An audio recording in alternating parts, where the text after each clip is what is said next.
बिस्मिल्लाहिर्रहमानिर्रहीम। अस्सलाम वालेकुम। My name is Mohammad Naveed Nazim. आज हम 10th सीरीज़ के चैप्टर नंबर 5 के लास्ट लेक्चर की तरफ आएंगे, जिसकी असाइनमेंट मैंने आपको इससे पहले वाले लेक्चर में दी थी। हमने उसमें डिस्कस किया था ऑर्डर पेयर को और कार्टेशियन प्रोडक्ट को। इससे मिलता जुलता कंसेप्ट आज लीड करेगा हमारे नए कंसेप्ट को।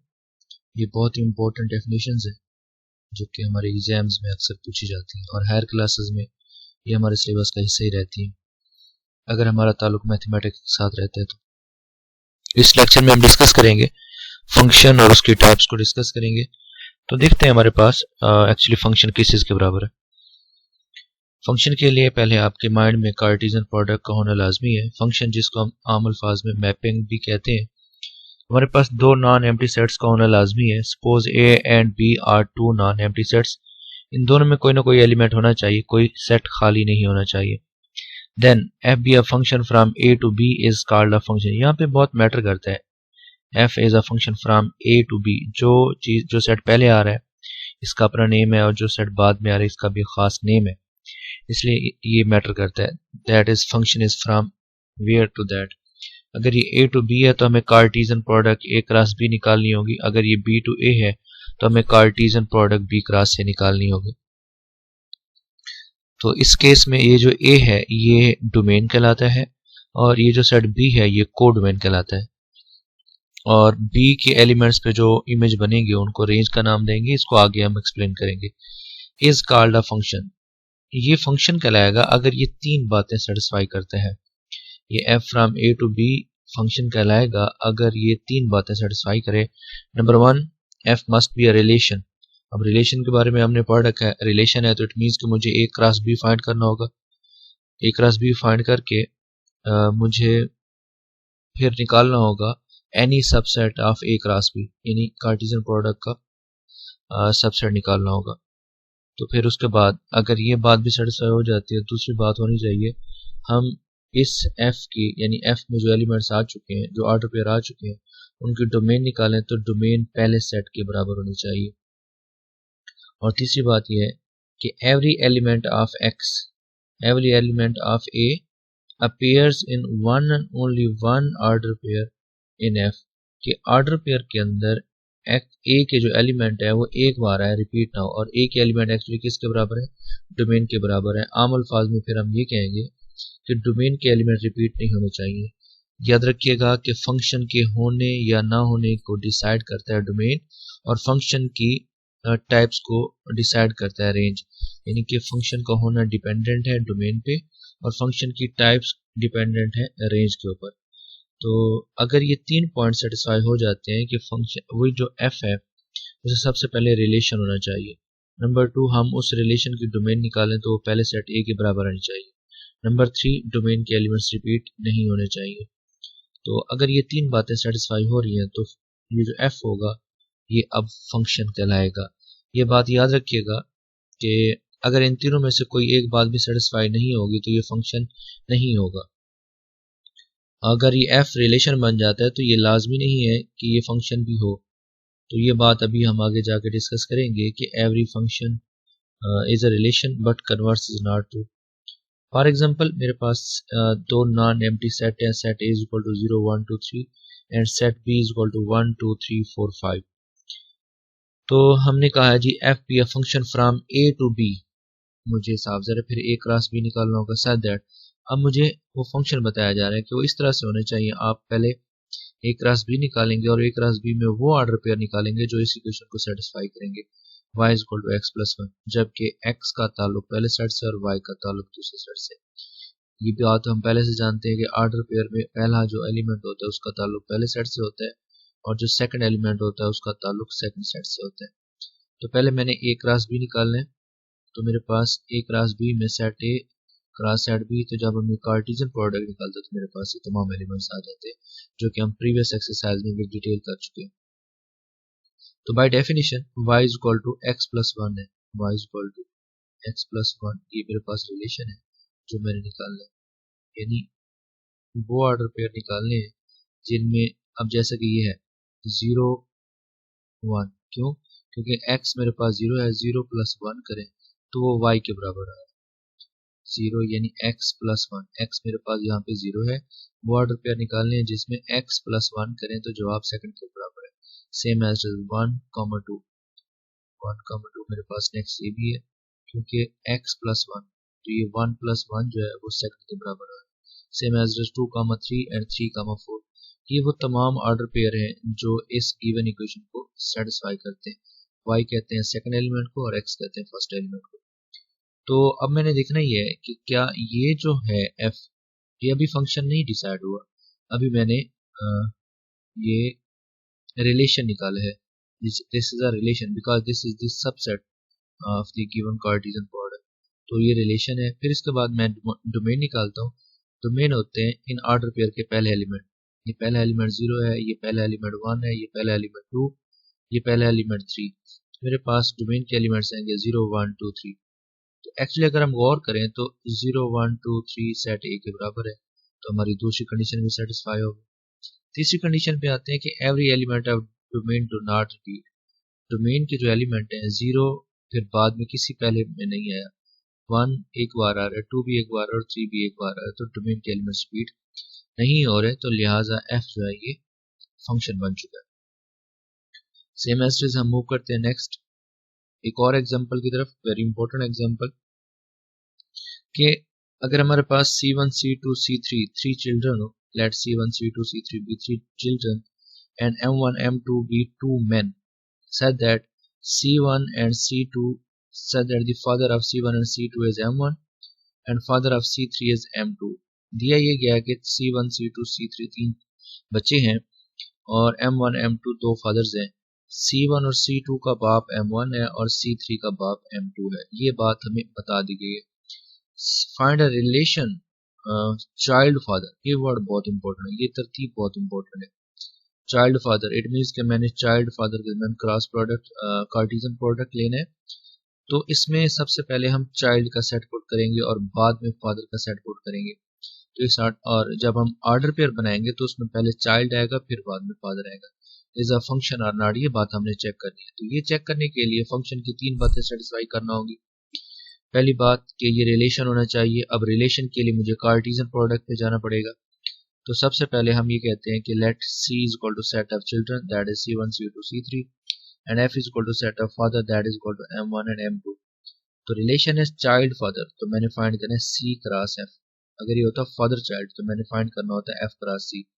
तो C की वैल्यू पहले लिखी है और F की वैल्यू बाद में लिखी है। कार्टेशियन प्रोडक्ट निकालते हैं तो C1 M1, C1 M2 and C2 M1, C2 M2 and C3 M1 and C3 M2, ये हमारे पास है। तो अब मैंने अपने इस रिलेशन को देखना है कि मेरा जो रिलेशन बनेगा जो R है मैंने वो कैसे फाइंड करना है, या उसका नाम मैं F रख देता हूँ। F जो है वो रिलेशन है चाइल्ड फादर का रिलेशन था मेरे पास और वो ये था। अब इसमें हम कह सकते थे कि any subset of Cartesian product, यानी कि C1 M1 मैं ये भी ले सकता था, ये दोनों ये तीनों भी हम ले सकते थे।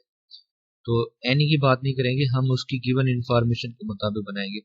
C1 जो है C1 का ताल्लुक M1 से, इट मीन कि C1 is the child of M1। ये बात दुरुस्त है क्योंकि हमें कहा गया कि C1 M1 का बच्चा है और C2 भी M1 का ही बच्चा है। अगर मैं इनको अपने रिलेशन में लेता हूँ पहले दो को कि C1 M1 का बच्चा भी है और C1 M2 का बच्चा भी है, तो ये बात यहाँ पे कंट्राडिक्शन आ रही है कि एट ए टाइम ऐसा पॉसिबल नहीं हो सकता कि या तो C1 M1 का बच्चा है या फिर C1 M2 का बच्चा है। तो हम अपनी गिवन इन्फॉर्मेशन को देखेंगे तो वहां से हमें क्लियर नजर आ रहा है कि C1 एक्चुअली M1 का बच्चा है।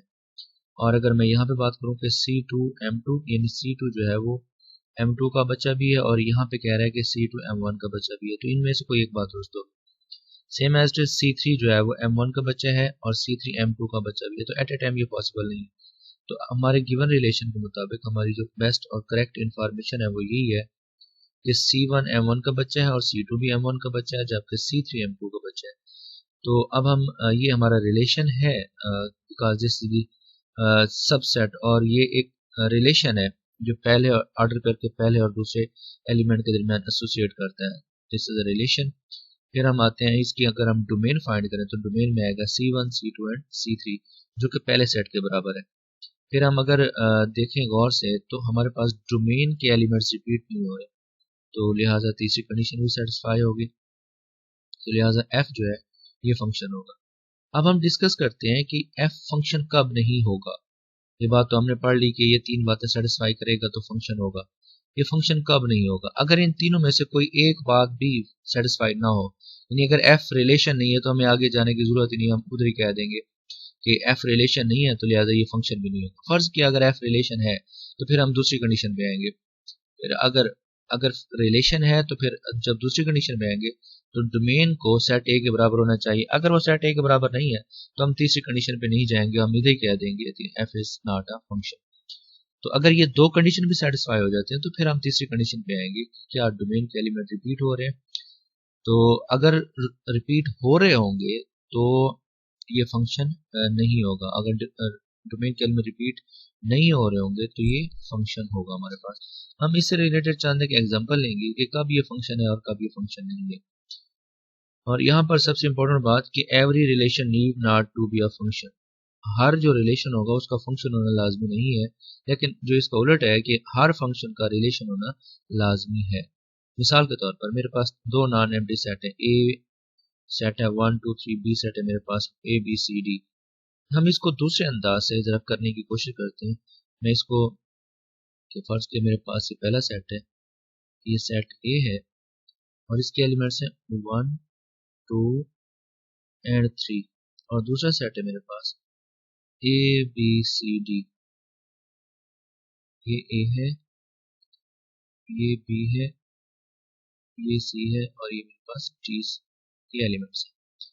तो रिलेशन जो है वो कुछ इस तरह से है कि 1 का ताल्लुक ए से है, 2 का ताल्लुक और 1 का ताल्लुक बी से है, और 2 का ताल्लुक सी से है, और 3 का ताल्लुक डी से। सवाल ये पूछा गया है कि क्या ये सेट है। तो इस केस में अगर हम गौर करें तो ये सेट नहीं है। मैं वो तमाम केसेस डिस्कस कर रहा हूँ जिसमें ये फंक्शन, ये जो होगा ये फंक्शन नहीं होगा। तो ये पहला केस है क्योंकि इसमें पहले सेट के जो एलिमेंट्स हैं, ये सेट ए था, ये सेट बी था। तो इसमें वजह क्या है इसके? क्योंकि डोमेन जो है, डोमेन होते हैं पहले सेट के एलिमेंट्स, तो डोमेन इसमें रिपीट हो रही है 1 1। यहाँ से क्लियर नजर आ रहा है 1 1, यानी पहले सेट का एक एलिमेंट ऐसा है जिसको आगे दो पेयर मिले हुए हैं। यानी इसकी हम कॉमन एग्जांपल ऐसे लें कि अगर एक ही बंदे के नाम पे और सेम उसकी वल्दियत है, सेम नाम है और उसके नाम पे दो आईडी कार्ड इशू हो तो ये इलीगल है, ये फंक्शन नहीं होगा। और एग्जाम में अगर आपके रोल नंबर स्लिप्स आती हैं, आपके नाम पे दो रोल नंबर स्लिप्स इशू हो जाती हैं, आपका रोल नंबर 101 भी है और आपका रोल नंबर 110 भी है, अगर ऐसा होगा तो ये फंक्शन नहीं होगा। और सेम एज इट आपके नाम पे एट ए टाइम दो गाड़ियां रजिस्टर्ड हैं, तो आप एक ही गाड़ी है और एट ए टाइम दो बंदों के नाम पे रजिस्टर्ड है, तो ऐसा जब होगा तो भी ये फंक्शन नहीं होगा। तो सेम एज इट इज ये रिलेशन तो हो सकता है लेकिन ये फंक्शन नहीं होगा। तो फिर हम दूसरा केस डिस्कस करते हैं, not a function because elements of domain are repeated. Same as it is मेरे पास एक और एग्जांपल है फंक्शन ना होने की, कि फंक्शन कब नहीं हो सकता।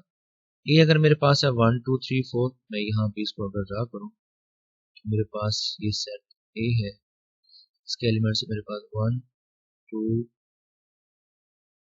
3 एंड नेक्स्ट मेरे पास 4। और मेरे पास सेट बी है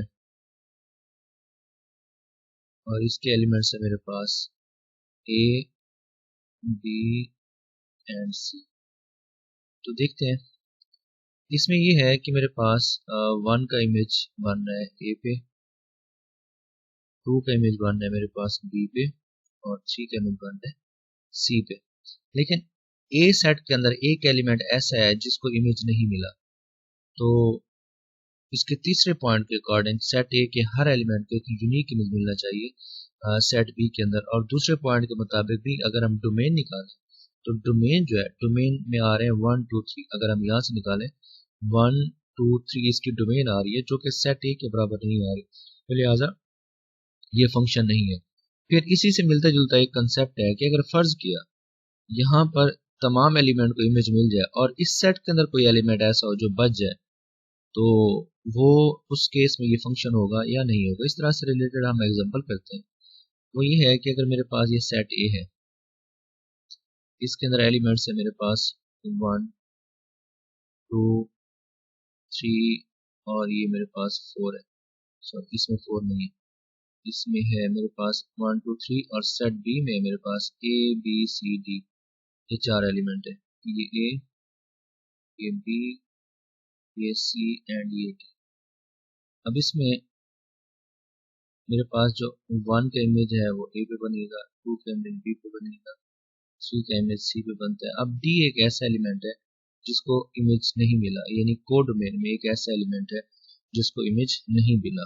तो इस केस में ये फंक्शन होगा मेरे पास, क्योंकि इसमें अगर हम गौर से देखें तो ये रिलेशन भी है, because this is the subset of Cartesian product. और नंबर 2 अगर हम गौर से देखें तो डोमेन जो है वो सेट ए के बराबर है, तो लिहाजा ये फंक्शन है।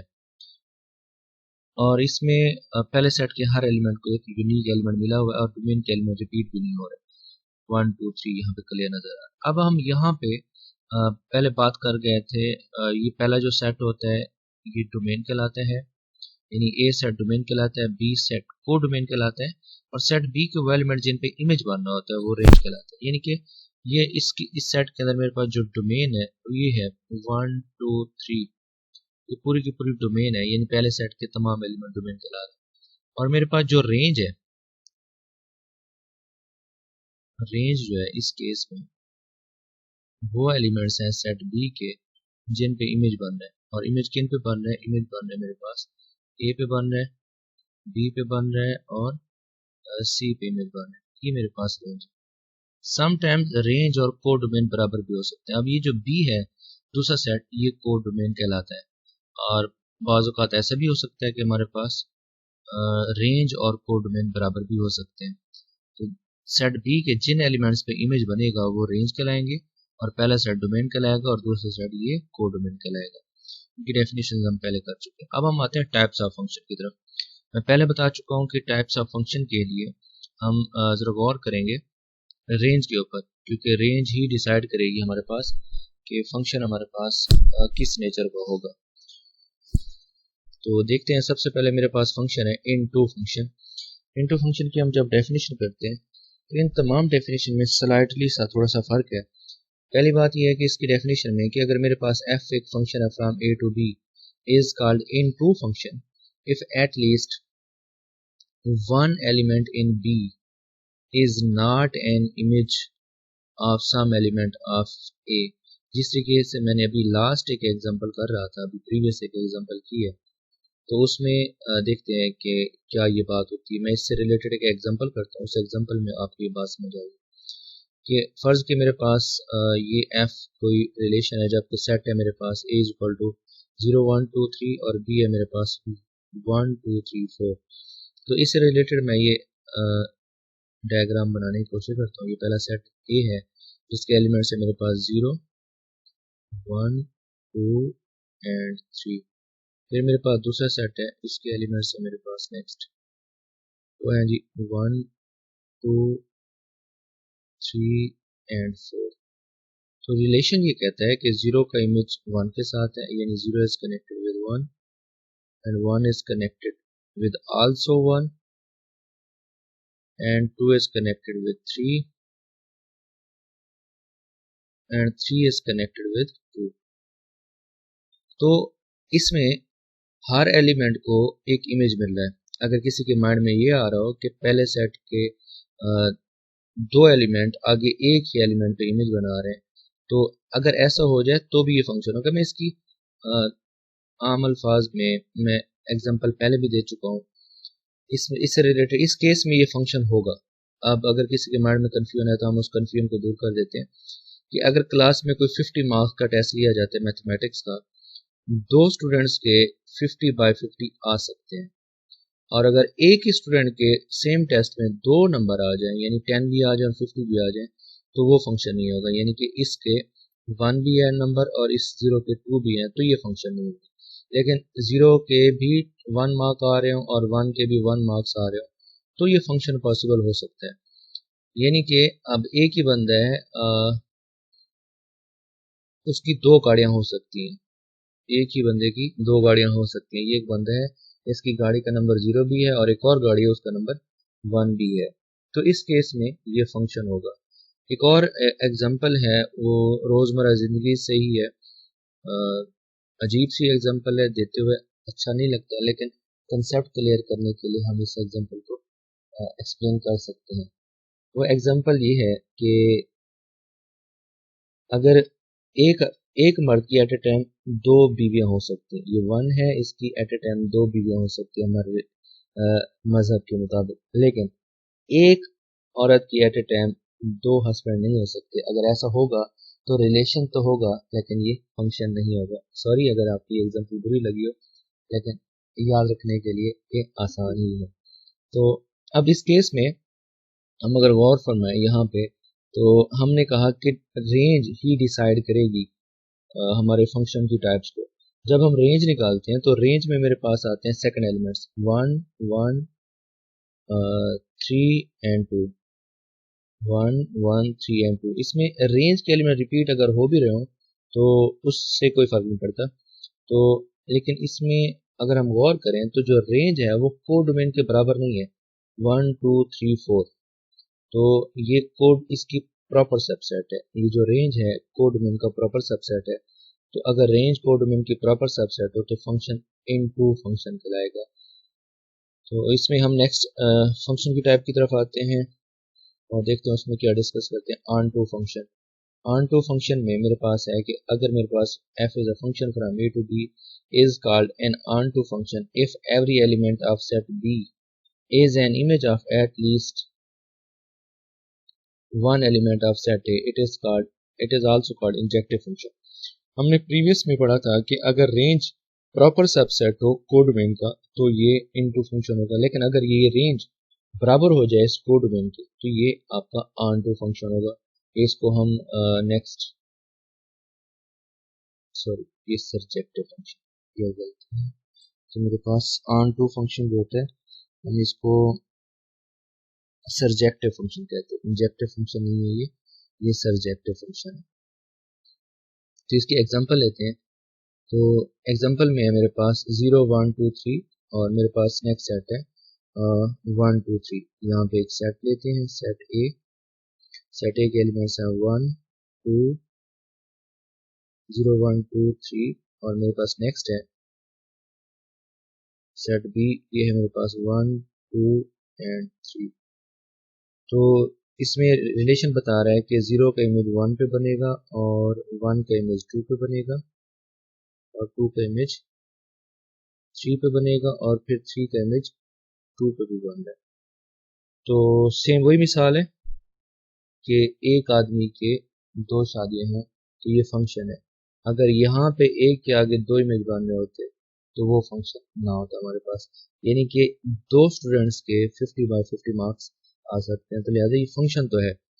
अब हमने पहले डिसाइड किया हुआ है कि रेंज ही डिसाइड करेगी फंक्शन की टाइप को। तो जब हम रेंज निकालते हैं तो रेंज में आता है रेंज, ये दूसरे सेट के वो एलिमेंट जिन पे इमेज बन रहा होता है। इमेज बन रहा है 1 पे 2 पे 3 पे, तो लिहाजा मेरे पास ये फंक्शन तो है। अब रेंज निकालते हैं। रेंज है 1 2 3 जो कि रेंज है मेरे पास 1 2 3 के बराबर है, जो कि सेट बी के बराबर है, तो इसमें 0 नहीं आएगा, ये मिस्टेक है। तो रेंज जो आएगी मेरे पास वो 1 2 एंड 3। तो लिहाजा ये सेट बी के बराबर है, यानी रेंज कोडोमेन के बराबर आ गया, तो लिहाजा ये ऑन टू फंक्शन होगा। ये इसको सरजेक्टिव फंक्शन का नाम देंगे। नेक्स्ट हमारे पास है 1 1 फंक्शन। 1 1 फंक्शन में है कि function f from a to b is called 1 1 function if all distinct elements of a has are distinct images in b। it is also called injective function। इसको हम इंजेक्टिव फंक्शन कहेंगे। यानी पहले set के हर element को आगे अकलौता ही एक pair मिलेगा, कुछ रेपिटेशन नहीं होगी। मिसाल के तौर पर हम यहाँ पे या इसमें एक ये भी है जिससे आसान डेफिनेशन ये है, a function f from a to b is called 1 1 function if second elements of no two order pairs are equal। यानी कि रेंज के एलिमेंट रिपीट नहीं होने चाहिए। प्रीवियस 2 एग्जांपल में हम देख रहे थे कि रेंज के एलिमेंट्स रिपीट हो रहे थे। 1 1 फंक्शन में ये कहा गया कि रेंज के एलिमेंट्स रिपीट नहीं होने चाहिए और पहले फंक्शन भी होगा, तो इसको हम 1 1 फंक्शन का नाम देते हैं। यानी कि अगर इमेजेस बराबर हैं तो एलिमेंट्स भी बराबर होंगे। या फिर अगर इमेजेस बराबर नहीं है तो फिर एलिमेंट्स भी बराबर नहीं होंगे हमारे पास। इसकी हम एग्जांपल लेते हैं। एग्जांपल में है मेरे पास कि ए कोई सेट है जिसके एलिमेंट्स हैं 0 1 2 3 और बी है जिसके एलिमेंट्स हैं 1 2 3 4 5 is a function such that y is equal to x plus 1 and x belongs to a and y belongs to b। हम सबसे पहले कार्टेशियन प्रोडक्ट निकालेंगे जो कि हम पहले निकाल चुके हैं। मैं डायरेक्ट इसके रिलेशन की तरफ आता हूँ। तो मेरे पास यहाँ पे ये सेट ए है जिसके एलिमेंट्स हैं 0 1 2 एंड 3 और नेक्स्ट है मेरे पास बी एक ऐसा सेट है जिसके एलिमेंट्स हैं 1 2 3 4 एंड 5। मेरे पास ये बी सेट के एलिमेंट्स है। तो बी सेट मेरे पास कोडोमेन है, ए सेट मेरे पास डोमेन है। ये फंक्शन होगा, रिलेशन ये कह रहा है 0 का इमेज 1 के साथ है, 1 का इमेज 2 के साथ है, 2 का इमेज 3 के साथ है, 3 का इमेज 4 के साथ है। अब देखा ये जाए तो ये फंक्शन है क्योंकि पहले सेट के हर एलिमेंट को इमेज मिल रहा है तो ये फंक्शन है और पहले सेट का कोई भी एक एलिमेंट आगे दो पे इमेज नहीं बना रहा है, लिहाजा ये फंक्शन तो है। अब हमने कहा था रेंज डिसाइड करेगी, तो अगर मैं यहाँ से रेंज निकालूँ तो मेरे पास रेंज आएगी जिन पे इमेज बन रहा है 1 2 3 4 ये रेंज है। और रेंज में f इज अ 1 1 फंक्शन क्योंकि रेंज के एलिमेंट्स रिपीट नहीं हो रहे। रेंज इससे पहले अगर हम गौर से देखें, इससे प्रीवियस जो भी हमने एग्जांपल पढ़ी उनमें रेंज रिपीट हो रही थी। रेंज यहाँ पर दो बार आपके पास आ रही है तो लिहाजा रेंज आपके पास रिपीट हो रही थी, यानी यहाँ पे भी 2 आ रहा है और यहाँ पर भी 2 आ रहा है। तो इस केस में ये ऑन टू फंक्शन तो था, लेकिन इस केस में जब हमने पढ़ा तो हमारी जो रेंज है वो रिपीट नहीं हो रही, लिहाजा आपका ये 1 1 फंक्शन। 1 to 1 करस्पॉन्डेंस, ये असल में मैंने इनको इस तरतीब से इस वजह से लिखा है क्योंकि ये डेफिनेशन हमेशा कंफ्यूजिंग होती है। बात पूछी जा रही है 1 1 फंक्शन की, बच्चा 1 to 1 करस्पॉन्डेंस की बात कर देता है, या 1 to 1 करस्पॉन्डेंस की बात की जा रही है तो बच्चा 1 1 की बात कर देता है। A function f from a to b is called bijective function or 1 to 1 correspondence function if and only if f is 1 1 and on 2। ये at a time दोनों 1 1 भी होना चाहिए और ये on 2 होना चाहिए। तो समटाइम हम ये if and only if के लिए IFF का वर्ड यूज करते हैं, तो उसका मतलब if and only if ही होता है। तो ये फंक्शन बाइजेक्टिव कहलाएगा या 1 to 1 करस्पॉन्डेंस कहलाएगा अगर ये 1 1 भी हो और ये on 2 फंक्शन भी हो। तो हम इसमें देखते ही हैं कि हमारे पास एग्जांपल है set a is equal to 1 2 3 4 and b is equal to 2 3 4 5। ये फंक्शन है, हमने इसमें ऑर्डर पेयर जो f इज अ रिलेशन जिसमें 1 2 2 3 3 4 4 5। तो अगर हम इसमें गौर से देखें तो ये 1 1 भी है क्योंकि 1 1 इस वजह से है कि इसमें रेंज के एलिमेंट रिपीट नहीं होंगे। हम देख लेते हैं इसमें, तो मेरे पास सेट a है तो ये है 1 2 3 एंड ये 4 है मेरे पास, और नेक्स्ट है मेरे पास 2 3 4 5 2 3 4 एंड 5। तो इस रिलेशन के मुताबिक 1 का इमेज 2 पे बन रहा है, 2 का इमेज 3 पे बन रहा है, 3 का इमेज 4 पे बन रहा है और 4 का इमेज 5 पे बन रहा है। फंक्शन तो है क्योंकि पहले सेट के हर एलिमेंट को इमेज मिल रहा है और इसमें रेंज के एलिमेंट रिपीट नहीं हो रहे, यूनिक इमेज बन रहा है, तो लिहाजा ये फंक्शन 1 1 है। और ये ऑन टू इस वजह से है क्योंकि रेंज और कोडोमेन बराबर है। कोडोमेन भी, इस बी को कोडोमेन कहते हैं और तमाम के तमाम पे यूनिक बन रहा है, तो लिहाजा रेंज और कोडोमेन बराबर है। तो लिहाजा इस वजह से हमारा ये जो फंक्शन है ये 1 1 भी है और ऑन टू भी है। तो ऐसे फंक्शन को हम बाइजेक्टिव फंक्शन भी कहते हैं या इसको 1 to 1 करस्पॉन्डेंस फंक्शन भी कहते हैं, 1 to 1 करस्पॉन्डेंस भी कहते हैं। ये था हमारा आज का टॉपिक, वेरी इंपॉर्टेंट टॉपिक, इसको बार बार सुने, बार बार देखें। अगर इससे रिलेटेड कोई सवालात हैं तो आप अपनी क्लास के व्हाट्सएप ग्रुप में डिस्कस कर सकते हैं या फिर इन कमेंट्स में भी आप सवाल पूछ सकते हैं। मिलते हैं इंशाल्लाह नेक्स्ट लेक्चर में नए चैप्टर के साथ, तब तक के लिए अल्लाह हाफिज़।